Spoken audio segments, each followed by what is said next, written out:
But whatever kind of thought you have, whatever thought you generate on your mind is only coming from the data that has already been fed into you, isn't it so? You can use it, permutations and combinations of it and produce million varieties, but essentially thought is coming from the data that has already been fed into you. If you go about sifting in the mind, what is pure thought, what is impure thought, oh, you will go.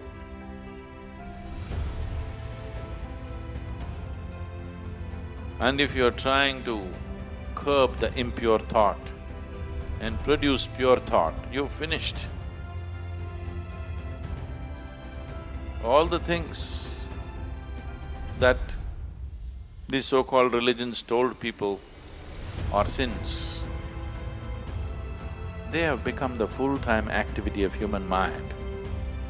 If they had just left them alone, everybody according to his inclination would have gone where he has to go. Now it's not like that, it's painted in everybody's mind because they said, this is a sin, do not think about it. Endlessly they're thinking about it. They're not even as free as dogs and cats are, human beings. Simply because somebody put this idea that there's something pure and impure. Whatever impure things you learnt at the age of 25, I do not know. I have not come in touch with anything impure in the world yet. I don't know where you came in touch with all these impure things in 25 years. I have not seen anything impure in this world, have you? Have you seen something impure? I have not seen anything impure in this world.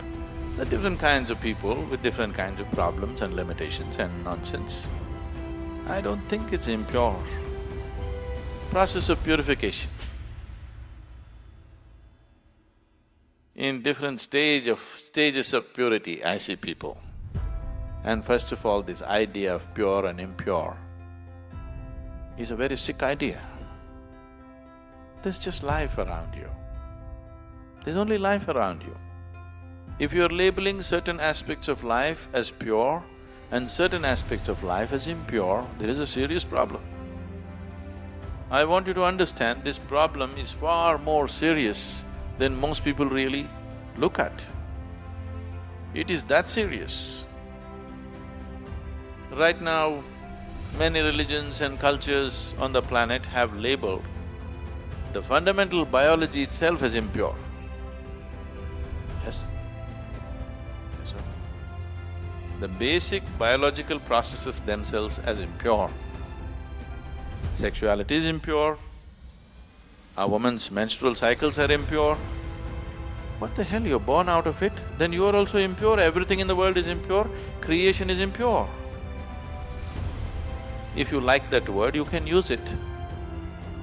But who are you to decide what is pure and impure? This is the way life is made, isn't it? It all depends on how you do what you do, isn't it? With how much awareness you approach it. The same things can become beautiful, the same things can become ugly, depending upon who is doing it and how he is doing it, isn't it so? Yes. Something as simple as eating.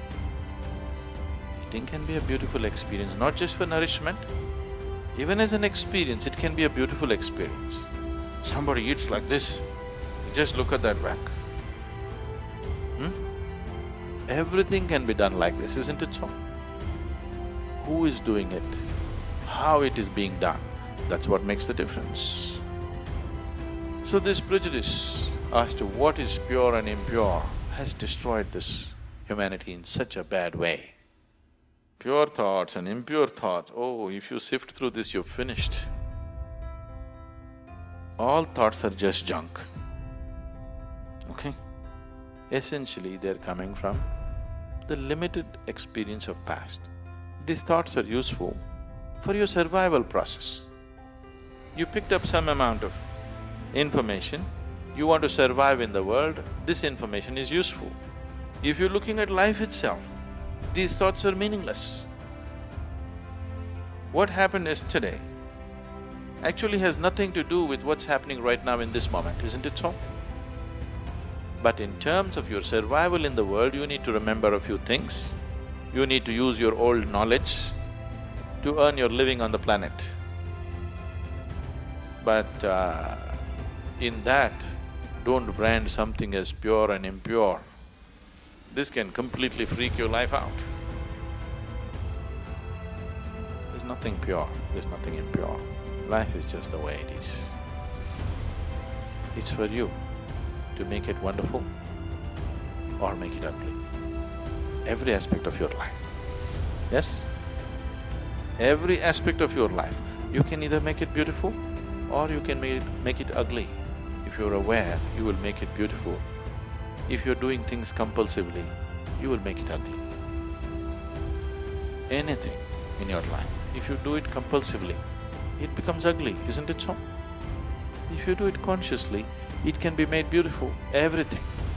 From the smallest thing to the biggest thing, everything can be made beautiful if you do it consciously.